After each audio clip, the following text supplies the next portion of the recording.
Now, Avatar still stands as the highest grossing movie of all time, and with the release of its sequel, I thought I'd do a deep dive on the original to point out the hidden details, Easter eggs, and things you might miss in it.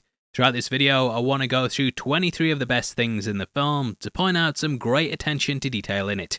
The movie's been out since 2009, and these are some things I've noticed over the years, read online, and been told by people over the almost decade and a half since it first dropped.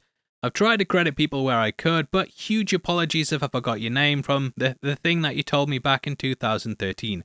I'll never forget the times we had together though, and if you enjoy the video, it helps us out massively if you hit the thumbs up button, and don't forget to subscribe for videos like this every day. Without the way, thank you for clicking this. Now let's get into our Avatar breakdown.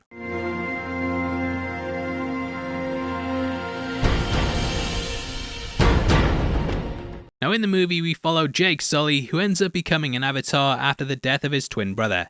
His brother was part of the program which created avatars so that humans could roam the planet of Pandora using host bodies. In order to create this link though, human DNA had to be embedded into the hosts in order to make it so they aligned enough with their driver so that they wouldn't cause issues.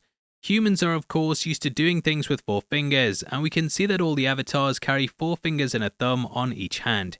Now throughout the movie, Jake and Neytiri get closer and closer, and we actually see a 4-finger mark on her later on in the movie. When Neytiri has her war paint on, we can see that she has a handprint on her chest. This has 4 fingers on it, showing that Jake helped to apply it. Now another thing that you might not have noticed is that all of the human avatars also have eyebrows. The native Navi however don't, and this is a more subtle detail to set them apart. Now speaking of body hair, we also subtly see the passage of time through Jake's hair growth throughout the entire film. In the opening of the extended cut, he has long hair, which is then cut short once he becomes drafted. Jake gets a buzz cut, and later on the sides of this end up growing out. Eventually he has a full head of thick hair at the end of the movie, and this happens before he gets transferred into the Navi body. A huge shoutouts to Philip Lipton Shroot on Reddit for pointing out that 99% of the animals on Pandora have 6 limbs, whereas the Navi just have 4.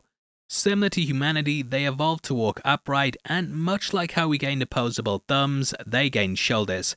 However, there is something beyond that, and in the trees we see lemur-like creatures swinging which have 2. These are actually the missing link, and the stage between the other animals of the planet, and the upright Navi who climb trees and walk in a bipedal stance. Now for the Thanator, they actually reuse the roar of the T-Rex from the Jurassic Park movies, which is a nice little nod to that movie.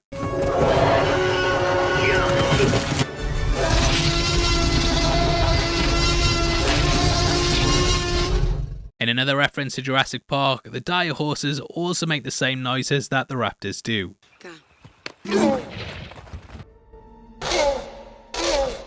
I don't know if this was just a lazy sound designer or if James Cameron really likes that movie, but those 2 things popping up, it seems like it's more than a coincidence. Now the movie sees the Navi going up against the forces of Colonel Quattridge. James Cameron has often inserted metaphors for the US military into his work, and the soldiers we follow in Aliens were deliberately meant to look like how the US dressed during the Vietnam War. The xenomorphs were very much the indigenous species, with the US trying to make the planet theirs. This is the same in the case of Avatar, and Cameron subtly embeds the Stars and Stripes flag into the environment early on.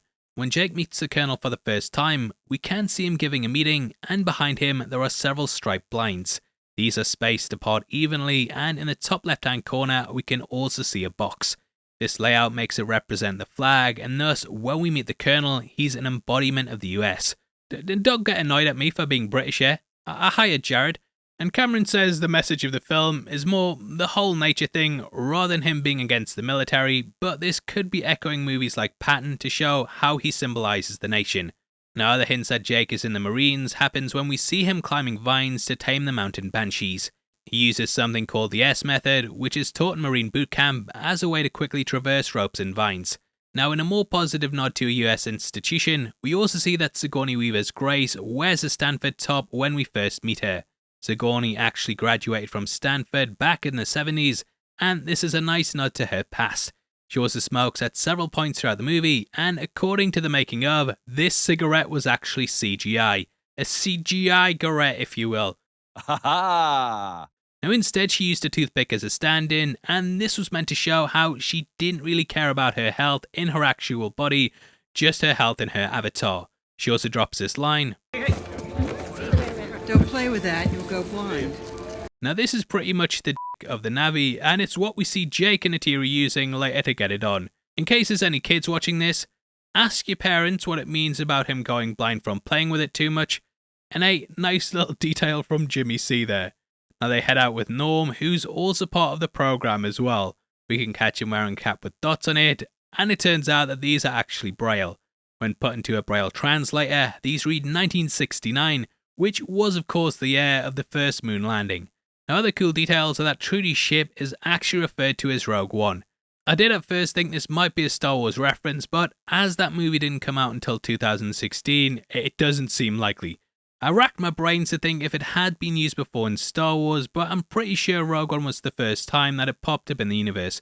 So therefore I think she's simply referring to the fact that she went rogue from her initial mission and is now fighting with the Navi. Jake is captured and he's taken prisoner, but rather than locking his hands together like how they would on Earth, they grab him by his ponytail. This is in order to bind him, and it's basically the equivalent of grabbing your dick on Earth in order to take you into prison, which, well, we'll not go into that. Now Grace ends up teaching the Navi kids through using the book The Lorax. This actually plays into the themes of the movie, and in case you haven't read it, the Dr. Seuss story is very much a cautionary tale. It teaches respect for the environment and animals, and the idea of preservation so that future generations can thrive. The movie is very much about embracing nature over industrialization, and the planet of Pandora is a paradise that's rich in a mineral called unobtainium. Pretty stupid name, but Cameron didn't actually make it up. The word itself originates from the 1950s, where it was used by aerospace engineers to refer to a material that was either very costly or impossible to get a hold of. It's a term that tends to be used widely across the board in aerospace, when engineers are coming up with names to call things that need to be able to withstand re-entry. The heat caused by this can melt most metals, and thus the idea that there's something like this has been used for that purpose.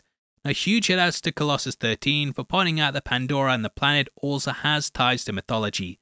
Pandora orbits a gas planet called Polyphemus, which has massive storms around its equator in the same way that the eye of Jupiter does. This having one eye means that it's referred to as a Cyclops, and Polyphemus was a Cyclops in Greek mythology. Pandora orbiting it seems like an eye, and thus this is why the gas giant gets called that too. At the end, Jake ends up becoming one with his avatar, and his consciousness is transferred into it, which will take us into Avatar 2. However, depending on what version you watch, the opening shot actually foreshadows this ending. Now, the extended edition opens with shots of a rainforest. However, the theatrical cut has Jake in his blue tank, which we get later on in the extended cut. This shot has him basked in a blue light, somewhat foreshadowing the transfer of him into a blue body. Now, the movie also carries the idea that death brings new life with it, and this is of course seen throughout the film. Jake's brother's death gives him the opportunity to have a new life on Pandora, and the death of his body at the end also allows him to become a Navi. The home tree is also burned as well, and the death of this starts off a new life for the characters to move on to.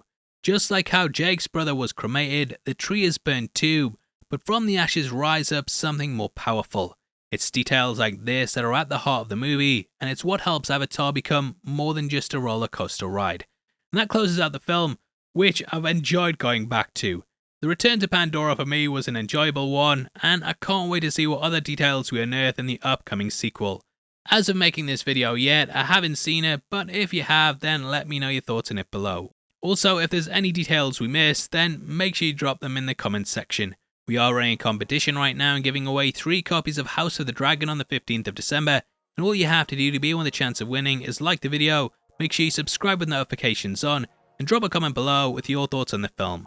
We pick the comments at random, and the winners of the last one are on screen right now, so if that's you, then message me on Twitter at HeavySpoilers. If you want something else to watch, then make sure you check out one of our breakdowns linked on screen right now. We've just done one for Interstellar that goes really in depth, so if you had fun with this one, then definitely head over there right after this. By the way, thanks for sitting through the video. I've been Paul, I'll see you next time. Take care, peace.